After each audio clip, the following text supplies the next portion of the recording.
Sir एक तो Sunil sir ने एक बुक भी लिखा है, and please I request to please reveal that book. Yeah, first 1000 days of startup. It's authored by our connecting professional member Sunil Pathak ji. Thank you. I would like to Thank you so much. congratulate and wish Sunil Pathak ji for a wonderful book he has written, and I am very sure that it will be useful not only for professionals and for others also. Thank you, Sunil ji. Thank you, sir. Thank you so much that you Literature liked to the it. professional. Really impressive. Thank you. Yeah, over to you, Vikant, please. Good evening, everyone. Mr. Sunil Pathak has written a very great book. I have read it. Yesterday I got it because it was a launch today. So yesterday I got this book and I read it completely. It is a very wonderful book. I just wanted to brief about his profile. Mr. Pathak is a practicing fellow member of the Institute of Chartered Accountant of India. He is also a member of Institute of Company Secretaries of India. Along being a law graduate, he is also an insolvency professional and a registered valuer with Insolvency Bankruptcy Board of India. He is a financial expert with years of experience in the field of financial management, accounts, audit, taxation, fundraising, due diligences, and valuation also. So Mr. Sunil launched Wealth Edge Financial Advisory, his financial advisory company, in 2009, post his decade of old corporate career as a financial professional. Mr. Sunil Pathak, over to you. Just give us some brief about your book so that everyone can hear it and understand about your book. Thanks, Vikrant. Basically, the basic journey started from the fact that I have been, privileged to be part of, both sides of the aisle. I have been into corporate and I have been into the practicing part of a profession. And after, kind of some 15 years of management consulting, I realized one thing, that irrespective of the type and the nature and the size of business, all the businesses in general start with the same fundamentals, the same architecture. The basic architecture always remains same, like department hierarchy and other things. What internal control, what basic system you should maintain, and all that. And whoever came to me for consulting, I kind of always treated them same wavelength, same way. But except a few customization, the solutions were quite similar. It was like more like a first aid treatment. When somebody comes to you, always give first aid, and then depending upon the ailment, you take them to the experts of that particular department. So it so happened that it started creeping into my mind that why not to put down some kind of basic first aid manual procedure of how to start a business and what to do and what not to do. And with this contemplation and ambition in mind, I started jotting down the basic processes system, starting from when somebody is in job and contemplating to do a business, to a fact that somebody is running a SME and wants to do some basic audit for himself into the organization. And this COVID pandemic and lockdown and everything kind of let me kind of be away from the office work a bit, and I could focus more on writing. And I could complete that in lesser time. And this is what the journey, I would say. I mean, this book should be helpful to the people who are contemplating to do business and ideating right now, or taking first or second stage. It will guide them how to take third and fourth, and maybe what the mistake they should not do.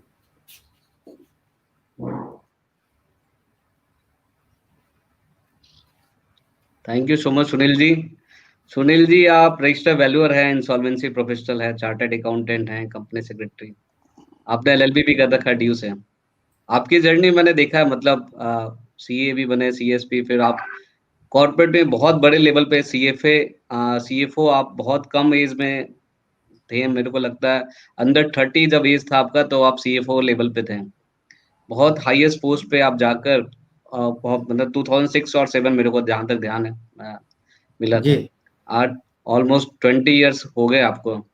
तो इतने सारी चीज़ों को देखते हुए insolvency, valuation, तो startup कैसे attach हो गया? स्टार्टअप ये बुक लिखना है कैसे, क्या एग्ज़ैक्टली क्या आइडिया है इस, मतलब किस तरीके से थॉट प्रोसेस क्या आया? ये आपने स्टार्टअप को चुना?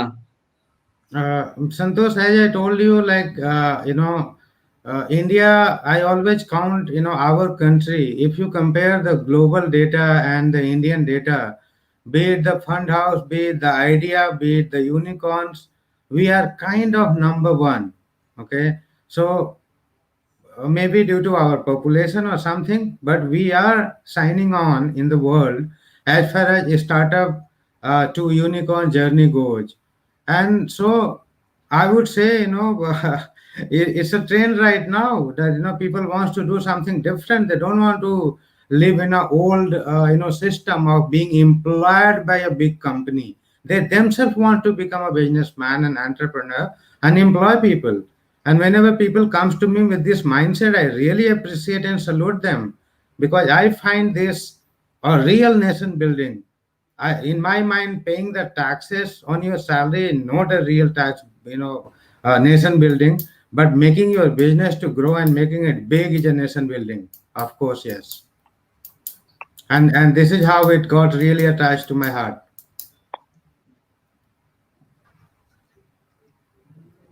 That's nice. Great, sir. There were a few queries in regard to book Bhumika and Vikran want to ask. So please share that query. This is the question for our viewer basically. So I just wanted to ask from Sunil ji how this book will help anyone for launching a new business. This our book is the first 1,000 days of startup. How somebody is able to prepare themselves by reading this book. Uh, we can, like, I would have to answer it a bit, maybe in three different stages. Firstly, it helps you on the personal preparation, whether you are ready for the business or not. I would not be afraid of telling someone, or maybe my book advising someone, that boss, you are not ready for business right now, don't do it. Case in point, if you are a young blood, I have categorized the dreamers into, categories like young bloods who are till 30. So there may be a, quite likely a situation that they will not have much liability. Maximum they could have earning or non-earning spouse. They might be married, but, no really home EMI, and, I mean, very less liability. So I find them, like, for them it is less riskier, unless they have some aging parent or dependent parent. So even in those situations, books help you to prepare well on the personal front. Like, it takes care of your parents by taking a mediclaim, or, takes care of them by taking a term and policy in your name, so that if something happens to you, they are well taken care of. So doing a business is a risk, and one should conceive it and mitigate it. That's what the, personal level preparation, I would say, it will prepare you for. And secondly, it also talks about what the basic studies, you must do, how you should check the legality of your idea. Because if your idea is not legal for any region, that will anyway die its own death without getting the fund and, people in the market. So starting from doing a good market research to doing legal research, once you have to be ready with the idea, you have to check that the idea is good enough for scalability at high, level, and geographically or a global level. Thirdly, I mean, the important stage, like, when you become a, from a startup, you become a SME, it tells you and advises you what the internal control and system, which should be, non-challenge, which has to be adopted for the stability of the business going forward. So it prepares you from the multiple angles, starting from personal to basic hygiene to, doing the idea search and legality search. I hope that answers your question. Exactly, sir. Thank Sorry, you. I'm being And very one more thing, detailed. sorry. I'm sorry I'm being little detailed because these are, I mean, a topic I can, keep on speaking. So, excuse me for that because I will give a long answers. No issue, sir. No, that worth it actually. All viewers will get a much more idea about the startups and legal form of that kind of things in startup. So, for example, you were discussing something legal kind of things. How these shareholder agreements, co-founder agreements, IPRs is relevant for the startup stage. How these are relevant? So again, Bikran, you yourself are auditor and professional, and so our the learned panelists. So I mean, when the two people meet and they say that we want to do business together, we we always tell them to put the things in writing, make it black and white, because there could be different preferences in life after 7 days, and they might disagree that you said this and you said this. So that's how we start with a shareholding agreement, or it's a pre-incorporation agreement, and post formation of company you do shareholding agreement.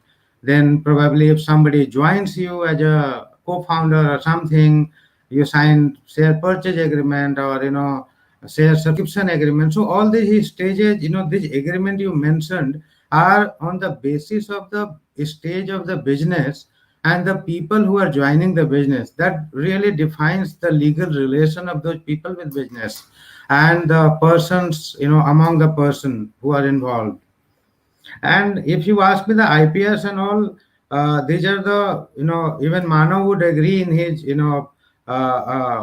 his, speech, and, that even for the funding purposes, if a startup has some kind of IPR registered in their name, it acts like the wealth for the investor, because they then perceive that the idea is legal, and this is, beyond the risk of legality and execution.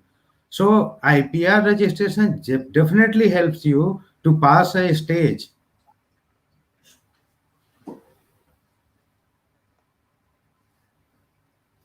And you were discussing something about hygienes to be maintained by SMEs.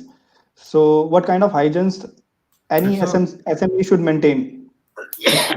again, Bikram, that's a again a very long answer can be. So one of the chapter I have dedicated to this kind of basic hygiene, wherein we as an auditor, what we advise to SMEs.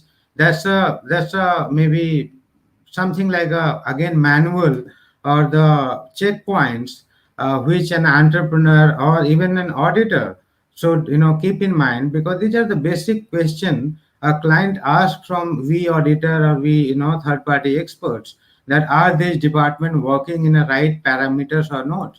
So I have tried detailing those basic parameters for a SME class, that what all they should maintain, so that they could think themselves to be healthy. Okay, so there is a complete chapter on that, and I cannot detail it further because it will eat your time. If you want, I can Right. give you some example. Yes, we can discuss in Q&A section. Okay, perfect. So, Bhumika, my questions are completed. Do you have any questions regarding this book? Yes, Vikan, thank you. Our viewers also have other questions. So there were a couple of questions with regard to fundraising. They were a little confused. They wanted to understand what are the main challenges a startup faces when it comes to fundraising. Mm, Again, I think Mano, being the expert of the funding world and from the fund house, he would really, really answer it in a very practical and genuine way. But what I would share my thoughts, what I feel, because I do deal with a lot of startup as a mentor or advisor, and so what I have felt, I will share my practical, which is there in the book, of course, that I find the legality of the business model is the first challenge to us funding. So legality, if checked, if taken care by a expert opinion from a good lawyer, and if IPR is there, then legality risk is over. So your idea is completely beyond doubt. Second point, once the idea is there, maybe you prototype or you do the proof of revenue concept and those things. But idea being beyond doubt is a good thing, and that is one of the challenge the entrepreneur faced during the funding. Second, I will say the investor presentation, which we call pitch book or the deck. Preparation of that is a very qualitative and scientific work. Though I mean, we all know that everybody has the credential, but that's a very scientific and very qualitative assessment of what the company has been doing and can do. So making a good pitch book is again a challenge, and presentation they are off to the investor. So I think these are a few a very big challenge to us getting funded. Very correct, sir. So one more question we would like to understand. In the initial state of startup, usually Mhm. company has a cash crunch. So despite of having a cash crunch, how is it possible to build a Okay, quality team? very good question, Bhumika. I really love that that this question came, and uh, I mean the law of the land itself had the answer to that. As you know, the Companies Act provisions. So there are provisions like ESOP, employee stock options. Then you have sweat equity. Then of late the advisory agreements are being made, which is not really 100% legal as per the Companies Act, but it is not prohibited as well. So advisory agreements are coming into picture. The phantom stocks are coming into pictures, and over and above, I give you a management point. I mean, these were the legal provisions. So these are the provision wherein you don't have to pay the money really, but you can still buy the confidence and sweat and blood of your employee and the partner into business, because they will feel part of it. So once somebody is shareholder, you don't have to really keep paying and motivating them. They are always motivated being the owner. The second very important, which is a management and a organizational matter, I would say your organization as a startup or as a SME should be very much flexible to include all the employee or possible leaders or department heads to be part of all the decision making. So this will very much reduce the restraint in implementation of any of the decision, and this will also help their morale and motivation, and it will really help you to retain quality manpower with you without paying that extra money and premium. Great, sir. Thank you. Sir, just last question, which we want to understand. What could be the growth drivers and support pillars of a startup? Mm, okay. Uh, you mean growth driver, like in the present context, Bhumika, if I talk, uh, the first thing I must tell you that government of India has been doing a lot, and we all know that, starting from Atmanirbhar Bharat to Startup India to emergency lending to every possible opportunity. And as we all know, they have revised the definition of MSME itself. And previously the service sector was not getting covered. Now everything is covered. So you can really see a good supporting ecosystem being promoted by government of India. And another, I would say, another big thing, which is in the interest of a startup, or in the interest of the startup right now in the context of pandemic and 2020 situation, is the highest level of internet and digital penetration inside India. So starting from urban to semi-urban to rural, if you analyze the digital penetration, you would be amazed. Like we are not only the highest number of smartphone users, but we are also mobile literacy highest number is found in India only. Even if we are not completely literate, but we are mobile literate even in rural area. So that is what really driving the startup ecosystem. I mean, in my opinion. Yes, sir. Thank you, sir. Santosh.